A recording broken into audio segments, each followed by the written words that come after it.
Good afternoon or good morning, depending on where you're joining us today. My name is Chelsea Domenico, and on behalf of Ethisphere, I'm pleased to welcome you to our second webcast in our 2019 World's Most Ethical Companies Insight series on structuring and resourcing your ethics and compliance program effectively. Over the next hour, you'll hear from my colleagues Erica, Jody, and Scott as they discuss the data and trends on how honorees structure and resource their programs. Are they meeting in executive sessions with the board, and what kind of reporting lines do they have?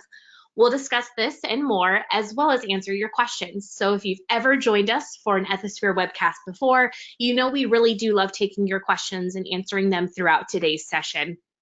Please use the question feature you see within the webcasting platform, and our goal is to address as many questions as we can. However, if we do run out of time, we will follow up with you via email.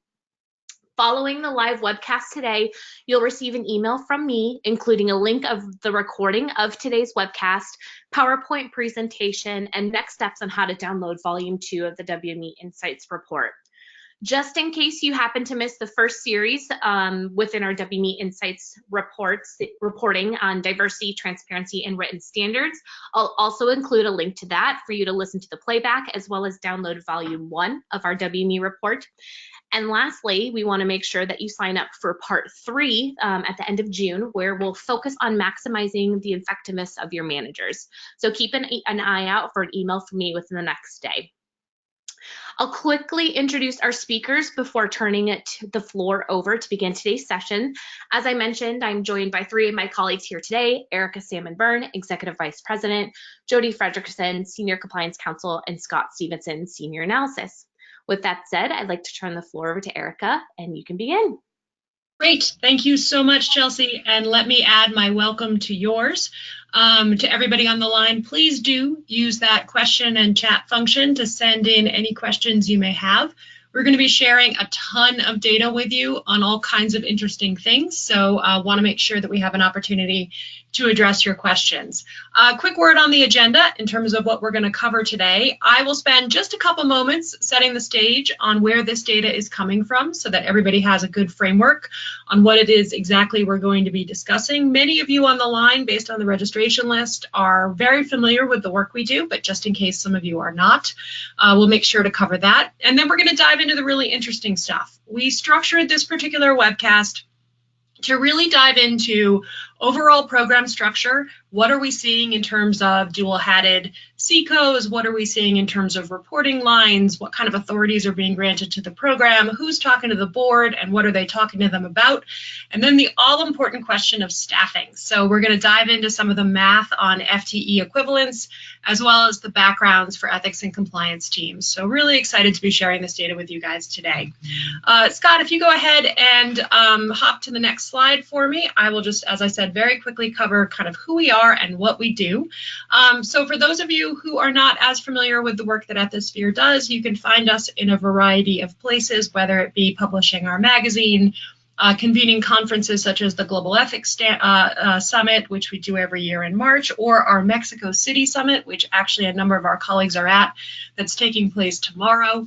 You can find us convening our community through the Business Ethics Leadership Alliance and really helping companies benchmark their practices against our data set in a wide variety of subjects, both from an overall broad program perspective as well as more deeply on some key risk areas such as anti-corruption in the value chain, cybersecurity protections, and trade secret and IP protection. So the data set that we're going to be covering today, you will hear us refer repeatedly to the honorees. That refers to those companies that we honored this year as World's Most Ethical Companies.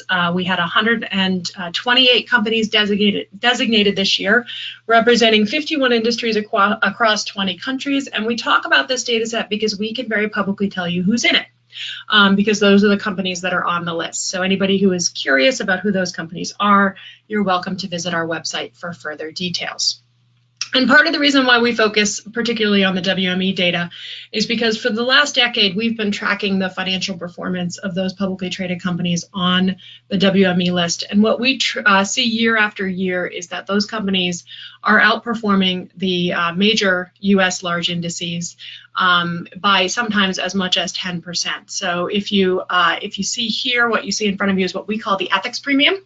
And that is the amount of additional financial return that companies that engage in the practices that land them on the WME list traditionally enjoy. And, you know, I get a lot of people who ask me about causation here, and I'm not going to tell you that we have causation nailed, but I can tell you that we have correlation. And the correlation is very, very clear, and it fits in with a lot of other research on the financial returns associated with a diverse management team, the financial returns associated with a stable workforce, and I really believe that all of those pieces fit in very nicely. The other great thing that we're going to be talking about a little bit today is the recent DOJ guidance. The DOJ guidance is something that we are seeing that a lot of people are talking about right now. This, of course, is the guidance that the Department of Justice issued in April of 2019. And one of the things that we have done is particularly pulled out those pieces that are associated with the data that we're going to be sharing today. So whether it is around the seniority of the ethics and compliance function and its stature inside the organization, the autonomy that that function enjoys. There's questions in the DOJ guidance related to structure of the program, the shared commitment that senior leadership has to doing business the right way, the degree of ethics expertise that is available to the board of directors, the funding for the program. All of those pieces are called out in the DOJ's recent guidance and correlate very nicely to a number of the questions rather that we ask as part of the underlying survey that is associated with this process. So you will hear us referring to it from time to time during the course of today's conversation, and just wanted to make sure that everybody was familiar with that document and can enjoy those correlations. So without further ado, let's go ahead and dive into the data. Scott, Jody, I'm going to turn this first piece over to you to talk a little bit about program structure. Absolutely. Thank you, Erica. To begin the discussion today around structure, we're going to begin at the top, specifically with the job titles assigned to the individual that has overall ownership of the ethics and compliance program. Again, for those that are familiar with the EQ survey, this is at the beginning of that particular section of the survey, and it's a multi-select question. To clarify some of the data here, as you can see, amongst 2019 honorees, 76% of the individuals with ownership have CCO in some form in their title. To clarify the others in this particular group, when we dove into the results there, it was clear the majority of that other bucket is SVP or VP, some form of that. For me in particular, the data that I try to call out here is who's dual-hatted GC and CCO. Amongst the 2018 class, we saw 16% of honorees that were dual-hatted, or at least program owners that were dual-hatted. This year, we've actually seen a decrease in that number down to 14% of the honorees. And again, that's program owners that are CCO, GC, Chief Legal Officer, dual hat. And secondly, what I usually try to call out here, and my colleague Jody will speak to kind of why here in a moment, but is how many of these individuals have the designated CCO title and no other title. From 2018 to 2019, we actually saw a 35% increase year over year in the individuals that have CCO title and nothing else, which is pretty fascinating given where we're heading in the space and ongoing trends. So to that, Jody, I want to start by asking you kind of why you think the data is trending in that direction, why we're seeing an increase in individuals with the CCO title and nothing else. And then some of your other thoughts about kind of the importance of title in general. Sure. Thanks, Scott. And, I think maybe just to back up 1 second, talking about that standalone CCO role, Scott, when we're looking at this from a data perspective, as you had mentioned, 35% this year of 2019 honorees had that standalone role, which was a substantial increase over 2018. However, if you go back to 2017, it was 34%. So what I want to make sure that people kind of understand is that we're not seeing huge increases, but we are seeing an uptick, right, of this standalone CCO role. And with a concomitant decrease in the dual-hatted GC CCO role. A lot has been written about this in the past years regarding some of the concerns about the dual-hatted role. And, you can have an effective program, certainly with standalone, with dual hat, but I believe that most of us would say that there is definitely an argument to be made that they could both be full-time jobs. So now looking at this, why is it important? Erica, I know you and I have talked about this as well in the past. Titles matter. Reporting lines matter. It's not everything, but it certainly is relevant, and it's a factor. And then looking at that DOJ guidance, what we've had before up until recently, I think is, we've had some loose guidance, right? Saying, tailor to your organization, tailor to your size. But when I looked at that DOJ guidance, there were some more pointed questions there than we've seen in the past, asking about, is there that designated role? Is it dual-hatted with non-compliance responsibilities? So to me, I'm expecting that this is going to continue to change. We're going to continue to see an uptick in that standalone role. Yeah. Erica, I don't know, do you have anything to add? What's your, what are you kind of thinking, in the forefront here going forward? So I agree with you 100%, Jody. And if you look at the DOJ guidance language in the effective implementation portion of the guidance, the DOJ specifically notes that as a threshold matter, prosecutors should evaluate how the compliance is structured, should address the sufficiency of the personnel, in particular whether those responsible for compliance have sufficient seniority within the organization and autonomy from management. And so I do think we're going to see, as a result of sort of this language is becoming clearer and clearer. The language, sort of the expectation from the regulators. I don't know how many of you on the line have looked at the recent OFAC guidance that came out, but there's very similar language there in terms of, where does responsibility for this role fit within the organization, and has it been acknowledged that this really is a full-time job? Now, for those of you on the line who split your ethics and compliance programs, so that was one of the questions that came in from the floor, particularly in the financial services sector or in the insurance sector, where we do very traditionally see that ethics role is separate from a traditional compliance role.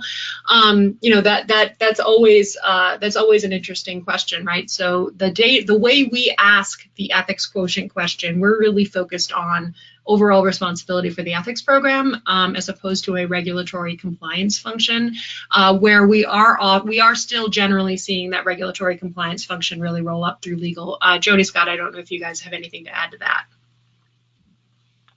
No, nothing from me on that. Scott? And if not, we can move to... Go ahead. I think we can jump in particular to reporting lines. Jody, you touched on this earlier. Job titles send a message, but perhaps more substantially, reporting lines matter. And it really sends a message to the rest of the organization, sets a tone for, to Erica's point, where compliance and ethics lives within the organization. And what we have here is briefly just to whom the individual with overall responsibility reports into. The noteworthy kind of year-over-year trend that I'll call out here is we actually saw a pretty substantial drop in the number of program owners that reported into the general counsel, chief legal officer. So I think that coincides well with what we saw on the previous slide and the trends there in terms of job titles, et cetera. But it was the data points actually went into individuals reporting into the CEO and or president. And for those that have spent some time with us over the years, I will call out the CEO and the and or president is a new change to 2019.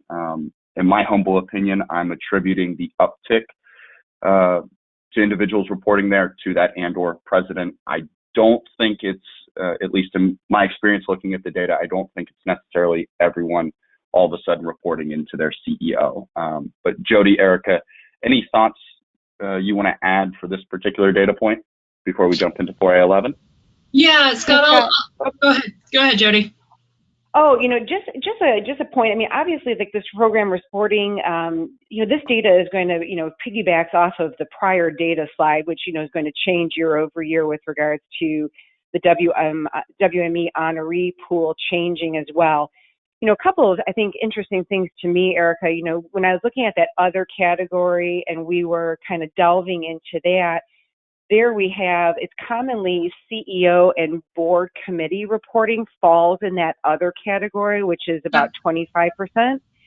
I'm expecting that we're going to probably see maybe more of an increase there over time. Again, going back to that DOJ guidance, as we're looking back to there, looking at that autonomy section, talking about direct reporting lines to the board or the audit committee most often.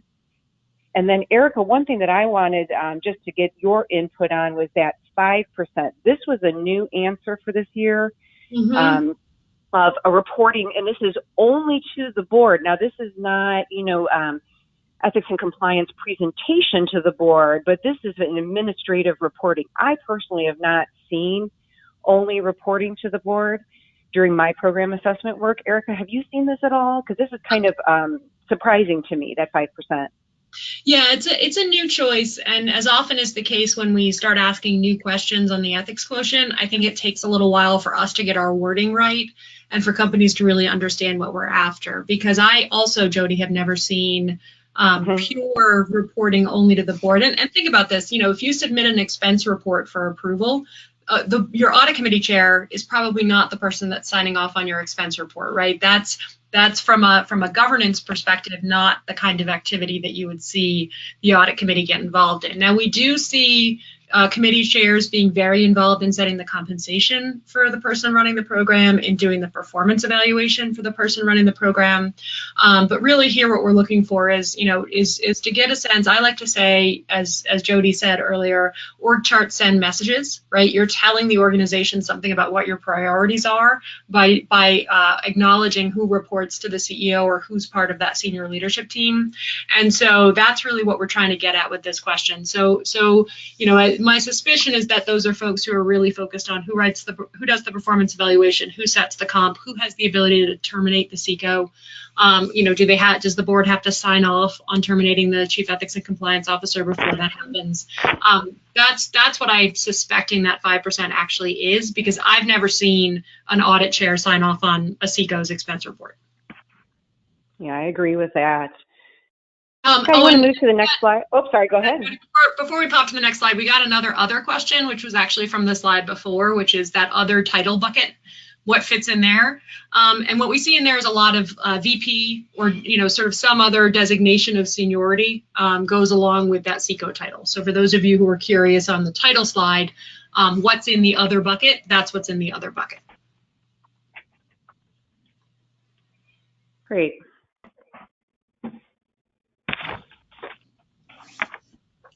All right, so Scott, Yeah, sorry, I'll go ahead and take this. So we moved on to program structure, and this is talking about authorities, and it's looking to see what authorities are granted to the ethics and compliance function. And what we're showing here is what these answers look like over time.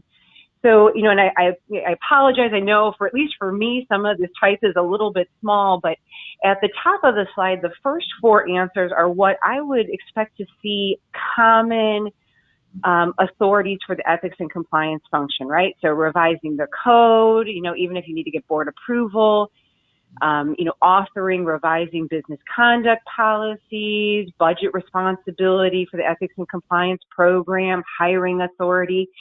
But to me, Erica, I'm thinking that the meat of this slide is these last 4 responses. And I wanted just to maybe spend a couple of minutes highlighting some changes and then kind of just giving a thought of what my takeaway is this. So looking at that 5th answer there, it's talking about WME honorees that said that they have a significant input or role with regards to product or supplier sourcing decisions. So back to 2015, 67% of honorees indicated that they had this significant input or role. But now, if you're looking at 2019, 95%. You know, Mm-hmm. that's a really sizable jump. To me, you know, obviously that supplier pool is a high risk pool. Even if you have, you know, dedicated folks that are dealing with that kind of on a day-to-day basis, having that interplay with the ethics and compliance function is key. Any thoughts on that, Erica, from your perspective? But that was just, you know, when we were looking at that, I was thinking, wow. And I'm expecting that 95%, that's going to hold, you know, that is going to hold in that high range of interaction. Absolutely. Any thought that you have on that one? Yeah. Yeah, no, I couldn't agree with you more, Jody. This is one of those areas where, you know, as you said, that top bucket, you know, we've been in the 90s on those questions, and that's very understandable. Those are very traditional, sort of inside the rails ethics and compliance responsibilities, even if your program is not seen as a strategic, as a control function that has strategic input. But what you see on the bottom is you really see, to me, a recognition in all of those bottom authorities. You see a real recognition that the ethics and compliance program has significant strategic input that is worthwhile from a risk mitigation perspective. So on the supplier piece, you know, I think, you know, we were at 97% last year. We're at 95% this year. I think we're going to hold in those very high 90s numbers for the foreseeable future, both because that is such a significant risk group from an anti-corruption perspective, but also some of that's being driven by conflicts minerals, by human trafficking concerns, by privacy issues, all of those pieces that are really providing an interest in getting compliance's input on supplier choice. And then the next one down, almost 90% having input into M&A, which is, by the way, called out in the DOJ's guidance. There's a whole section on expectations of due diligence from an ethics and compliance perspective for M&A purposes. So if you buy a problem, you need to be able to explain how you didn't know it was a problem or why you didn't know it was a problem. And then on the bottom there, you know, looking at product and services decisions such as entering a market or leaving a market, again, this goes into sort of that strategic importance of the ethics and compliance program as a valuable control partner on a par with audit and finance and HR and others. I agree. And, you know, one other takeaway that I had regarding this and that I've been seeing just in talking with clients is, you know, that integration of ethics and compliance in the business, right? And if you think back, you know, Eric, when I think back kind of, you know, back to the early 2000, mid 2000 range of what ethics and compliance looked like versus what we're seeing, you know, of ethics and compliance not maybe being so siloed anymore, of dealing with kind of these top of the chart functions, but instead being more of this business partner, you know, being involved in the actual business process.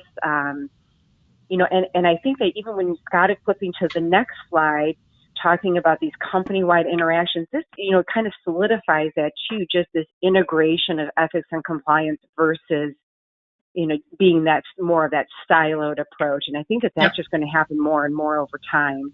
Yeah, I agree 100%, Jody. I mean, if you look at that bottom number, invited allowed to provide formal input on corporate business strategy at almost 90%, you know, again, that's a real recognition that, as we've been saying for years, this is a function that really does, you know, that really is increasingly looked to provide that very significant strategic input. And, you know, again, it goes to the DOJ guidance, it's not to beat a horse over and over again on this one, but it really does go to that DOJ guidance where it talks about a shared commitment to doing business the right way as an important strategic objective, right? So if this is one of the ways that you can reflect a commitment to that kind of an attitude.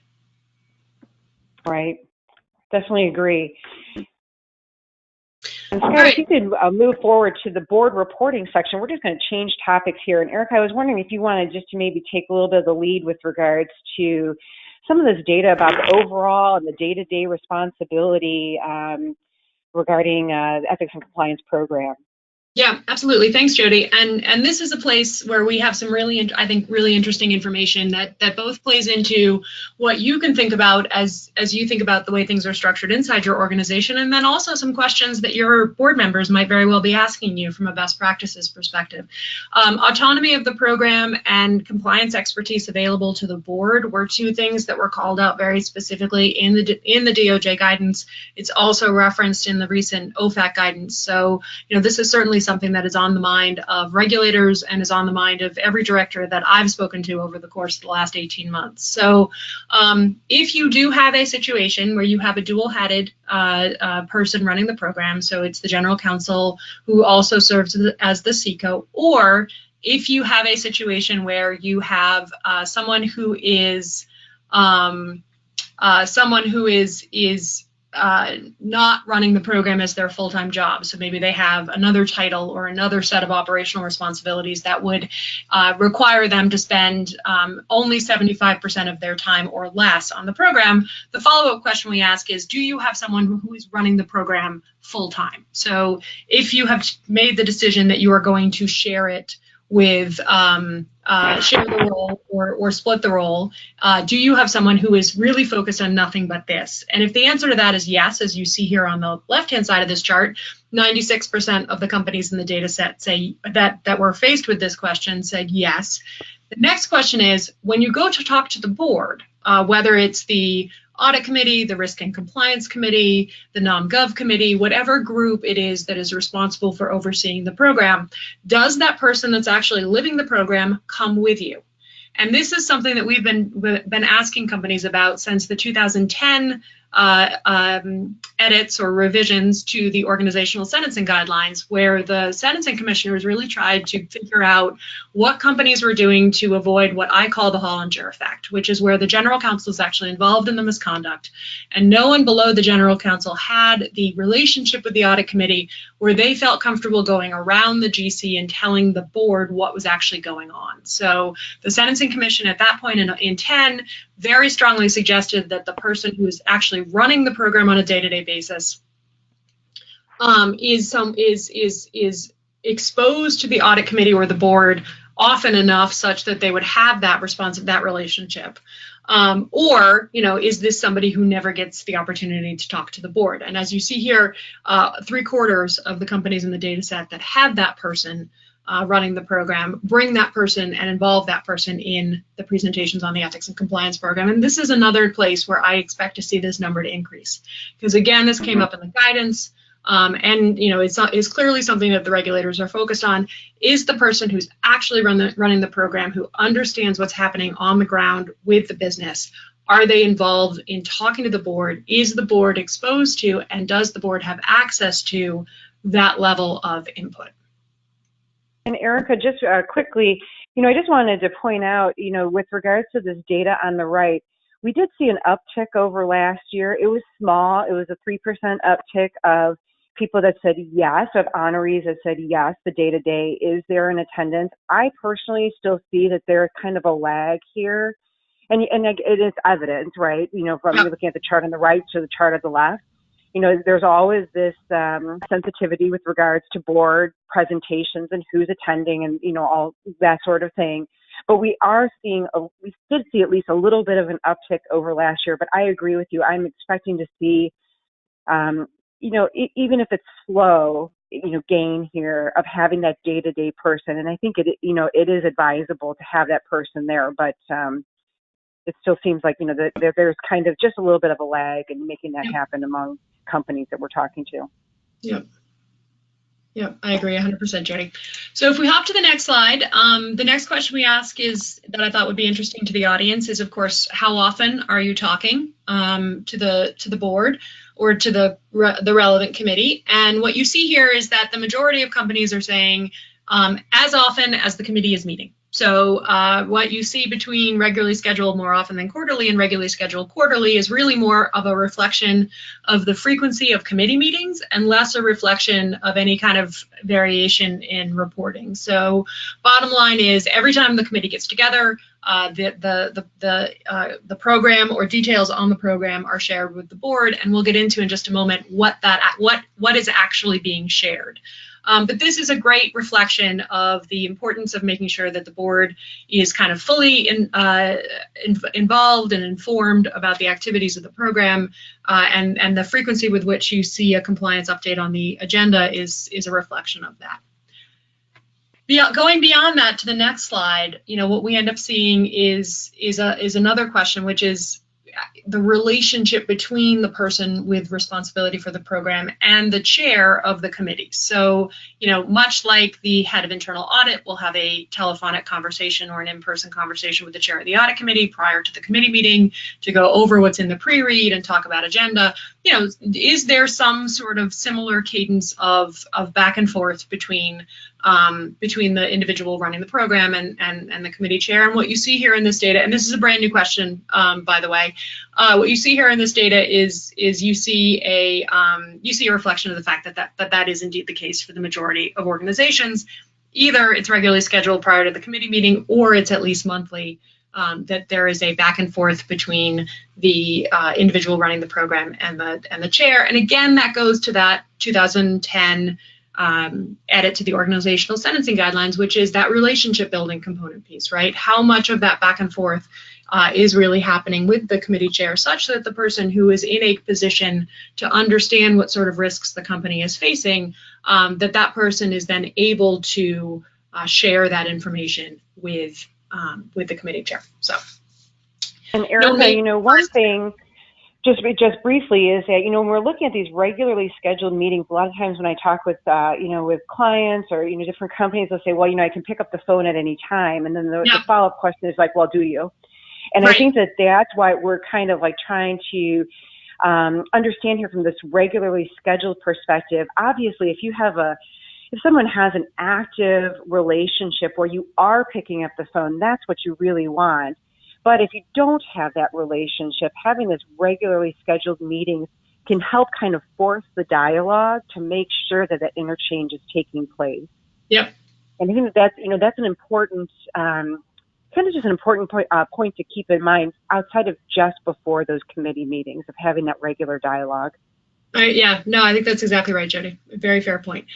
The next slide is one that I am particularly excited to share with all of you, because this is, again, a brand new question, and this also came up in the DOJ's guidance. One of the things that the guidance document reflected was a directive to prosecutors to look at the extent to which the individuals running the program meet in executive session with their and with their audit team. And that is something that we particularly called out for the first time in this year's EQ survey, and that is something that the regulators have also indicated a fair amount of interest in as a indicia of autonomy. So, we all know that this is something the audit head will do, and clearly the regulatory expectation and clearly the practice amongst a majority of auditories is that they do so as well. So you see about a little over half honorees indicate that every time the committee meets, essentially, they meet in executive session, in closed or executive session without the management team present, and then a quarter of them do it as on an ad hoc basis with everybody else sort of scheduled or sprinkled in between. And so, this is another one where I very firmly believe that, given the fact that the DOJ has indicated an interest in this data point, that we are going to see these numbers shift between this year and next year and beyond. But it is certainly something that we're keeping a very close eye on.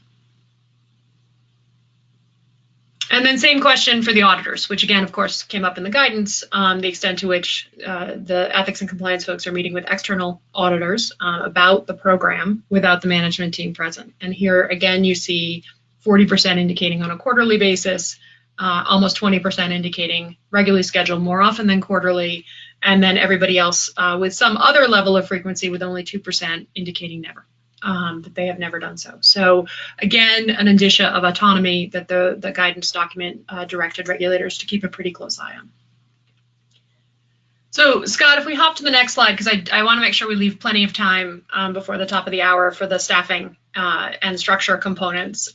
This is a little bit of an eye chart, but one of the things that we have been tracking is what are companies reporting to the audit committee on. So what sort of information are they regularly providing to whatever board committee you might happen to be reporting to? And most often, it still remains the audit committee, but we are seeing some variation in that as well. And so, hotline and misconduct reporting statistics have been leading the pack for the better part of a decade, but we are seeing a lot of variation below that, and that's very exciting, both to us because it indicates that there is a breadth of conversation that's happening at the committee level about the program, but also for directors, because this is one of the ways that they are going to be able to really get their arms around exactly what's going on with the program. So whether it is talking about trends and best practice updates, that's something that we see 95% of companies indicating they have on the agenda with the relevant committee. Training initiatives, not just training statistics, but training initiatives. So what are you training on? How are you doing it? Who are you targeting? Program assessment findings, particular key gaps and recommendations that might have come out of either an internal or an external program assessment. Any kind of audit results is something that more than 90% of honorees are reporting up. Same thing with both communication initiatives and work on risk assessment. From there, we have a few others that I think are interesting. Increasing focus on privacy. So 84% indicating that they are talking to the board about privacy results, almost 90% talking to the board about survey findings related to culture. I do expect that one's going to go up as well, because the DOJ has devoted an entire section of the guidance document to measuring and support and determining what kind of culture of willingness to report you have in your organization. So I suspect that will become something that lands on the regular agenda very soon. And then, the interesting back and forth between how much detail do we provide on misconduct investigations. And what you see here is, and this would of course be details, right? So 98% are reporting on stats, substantiation rates, days to close, business, reporting by business unit, et cetera, et cetera. Here we get into, to what extent are you going to get into details on those misconduct investigations? And you see 3/4, not quite 3/4 of the data set say that they're providing details on some of them, right? They're picking, they're choosing, they're figuring out which ones they think the board is going to be most interested in based either on the topic or the individuals involved. But then you do have a 34% of the data set that is providing details on all, either in the pre-read or as part of a conversation. So, it is an interesting back and forth. And I think what you see here in the data is that there's really no wrong response in terms of what you think works best for your committee. But it is certainly something that we're seeing companies debate. All right, so Scott, I think if we don't have any questions, which doesn't appear that we do on this section, let's go ahead and pop to resources needed. All right, so this is, again, a new question. And I found this one really interesting, Jody. I don't know if you had any reactions to the variety of ways in which companies decide to structure their programs. And I did, and I was kind of, Erica, I was a little bit surprised about the 59% being centralized versus a combined. That was the percentage was a little bit surprising to me. I thought maybe the 59% would actually be a little bit lower. But for everybody to understand what we mean by combined, we have 41% of honorees indicated that they had a combined function, which means what combined means is ethics and compliance personnel in business units, but that they report back to the headquarters. So in my guess, I don't know if I can really even get a read, I guess, Erica, of, how this is going to shake out, if there's going to be a lot more movement. I don't know. Do you have a thought on how you expect this to, if you expect this to change over time? I really don't have a pulse on this one. Yeah, I think we're going to see a slow growth in the number of companies that have that would describe what they have as more of a combined program. And here's the reason why I say that. What we are seeing for a number of years now, a lot of organizations have had ethics liaison programs where they've had individuals who are in other control functions across the business serve as points of contact for ethics and compliance related matters in the different parts of the business in which they operate. And that is still a consistent practice, by the way. But what many companies are starting to realize is that they need people in the regions in which they are doing business, particularly their major regions. And they need those people to be ethics and compliance personnel that don't report into the business. So it becomes an in the business but not of the business kind of arrangement. So you put ethics and compliance professionals in Asia Pac, in EMEA, wherever it is that you are dealing with particular points of view, and the ways in which they are structuring those staffing arrangements such that they can figure out how to make sure that people in those business units have someone to go to in their region, in their time zone, somebody they can walk into their office and ask a question of, but those people are not dependent upon the local country president or country manager for their performance evaluation and compensation decisions. That's what I mean by in the business, but not of the business. So that's one of the ways in which we're thinking about trying to, one of the ways in which I know a lot of companies are thinking about trying to structure their programs. And that is something that I do think we're going to see trend-wise continue over time. And it's important to note, you mentioned, Erica, the ethics liaison networks, sometimes they're ambassadors or however they're termed. It's not reflected on the data here, but for 2019, 92% of honorees have that network in place, and the roles that I have found over time that those networks, it can vary sometimes, their communication outlets, sometimes they can, even serve as part of the reporting line, in-person reporting option. But overwhelmingly, just as you mentioned, those networks are in place, and it really does serve a good function of that reach, especially for large multinationals that have a really, huge span across the globe, serving as helping with that reach of the ethics and compliance program. And I'm expecting that that's going to stay static, if not maybe even uptick a little bit more among, larger, more spread out organizations. And so, Scott, if you could move to the next slide, staffing, for me, staffing is always an area that I get questions on. I'm sure you probably do the same, and maybe it's a little bit self-serving sometimes. Do we have the right number of people? Is there a business case to be adding more people? And as you mentioned, going back to that guidance again, there's specific questions about sufficient staffing for compliance personnel, right? And so I think it is important to kind of keep an eye on, this FTE, this, full-time employee equivalent dedicated to ethics and compliance. And as you're looking at this slide here, we have numbers across the gamut with regards to the number of personnel that are dedicated to ethics and compliance. But if you move to the next slide, we can kind of drill down a little bit, looking at, trying to take some slices of the data. Erica, do you want to talk maybe just a little bit about, this data slide here? It's looking at the numbers between regulated and non-regulated companies, or non-highly regulated, excuse me.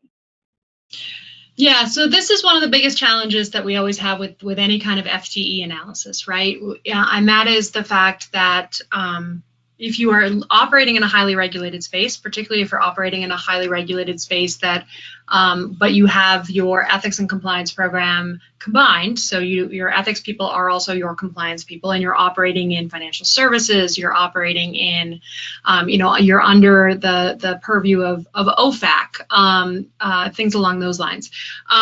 You are going to wind up with considerably larger staff than someone who is not operating in a highly regulated space. What we tried to give you a sense of scope and scale of the ways in which we see these different groups staffing their teams. And for those of you who are interested, we defined highly regulated as pharma, med device, financial services, those entities that are dealing with multiple regulatory agencies that are overseeing their activities. And so for highly regulated, you can see the average was 279.4 FTEs. I'm sure some of you on the line with a 4-person team are like, oh my God, the things I could do with 200 people. But then what you see median-wise is, on highly regged, the median's 92, right? So again, sort of thinking about, the difference between a highly regulated space and a non-highly regulated space. And non-highly regged the median that we saw was 14.8. So if you are in a non, and what you see down here in the green and the black is the spread, right? So we had 17 highly regged companies on the list who indicated they had more than 80 people on their staff. We had 9 non-highly regulated companies on the list that indicated they had more than 80 people on their staff. Far more common is the left-hand side of the bottom of the screen, if you're non-highly regulated, to have 5 people, between 5 and 10 people, between 10 and 15 people, things along those lines. So that's the sort of the way to read this. Not surprisingly, we've gotten a ton of questions about this particular set of data, which is why I wanted to make sure we saved enough time for it. This number does not include ethics liaisons. So what we mean here is people who are dedicated to ethics and compliance function activities. Now, if you had an ethics liaison, I should back up. We do have a couple of companies that, as part of their process of answering this, try to figure out what percentage of time their ethics liaisons might spend on ethics and compliance activities. So if you had 25 ethics liaisons and they each spent less than 2% of their time, you would add that piece up and figure out what percentage of an FTE you might have. So that's the way to read this. Is basically you could have somebody who spends 5% of their time, you could have somebody who spends 50% of their time. Scott, Jody, given the work that you guys have put into analyzing these numbers, do you have a sense of how many companies might have included their ethics liaisons in these FTE counts, and would you recommend that somebody did do that? I don't have insight if they would have included that. Scott, what about you? Do you, because you kind of delve into the data and looking at that in a little bit more detail, any insight there from your perspective? Mm-hmm. I'd say it's probably less than 20%. I haven't spent a great deal of time kind of following up with individuals and seeing who they included in that. But just anecdotally and speaking through the program assessment work we've done, I do know that there are organizations out there, some, but not a great deal, that include kind of the liaisons in that head count figure there. Yeah, and then, Erica, as far as if you should include it, that's a good question that I really haven't thought about, but for some organizations, that they're a liaison, it is a significant percentage of their time. I think then you're asking the question, are they evaluated on it? There's all these things that kind of go along with that. That's something I really haven't thought about, of if it should be included. I guess what's your thought on that? Or Scott, do you have a thought on that, of if it should be included in the answer?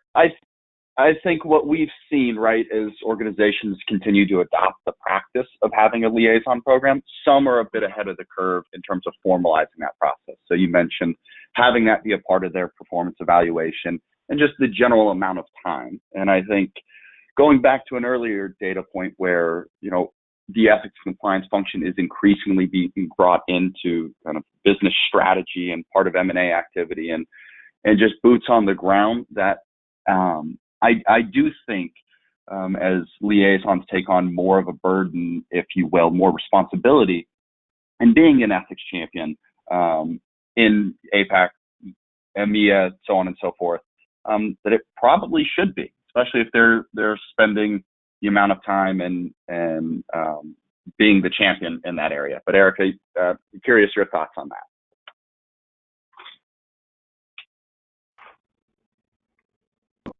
And Erica, we may have you on mute.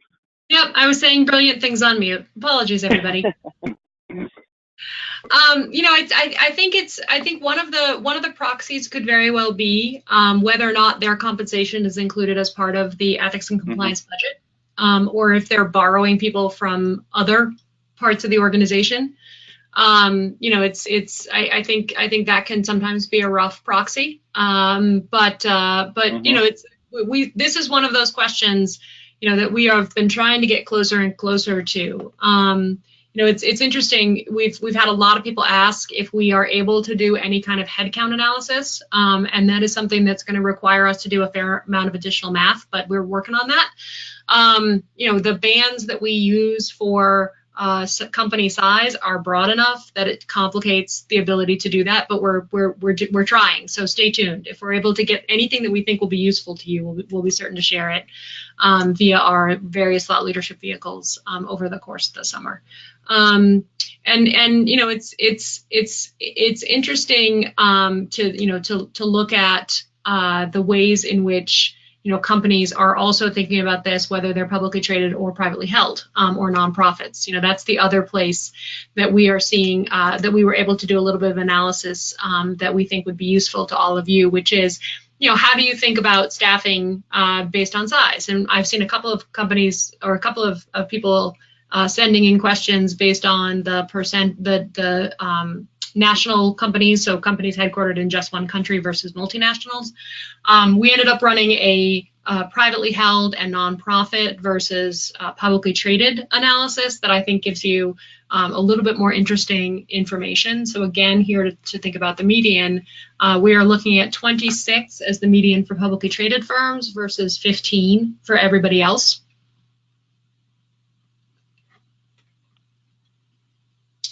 And Jody and Scott, I don't know if you guys have any reaction to any of this. I don't. Scott, nope. Do you have anything? No particular reaction. I actually want to, if it doesn't look like we have any additional questions here, I want to leave time for this, because this is particularly interesting. And Erica, I know you have some thoughts based on the updated guidelines from the DOJ. So certainly want to dive into this, the data points here. So any thoughts you might have to kick us off?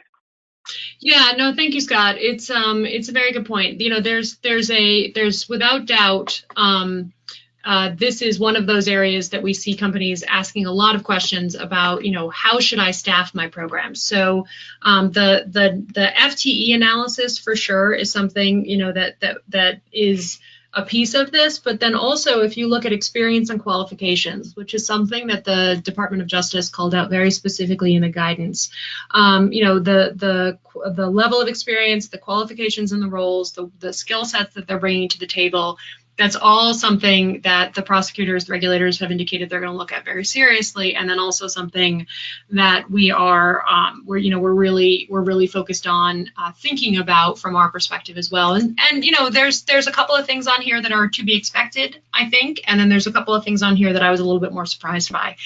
So 91% of the data set indicated that they have attorneys on staff, not surprising. That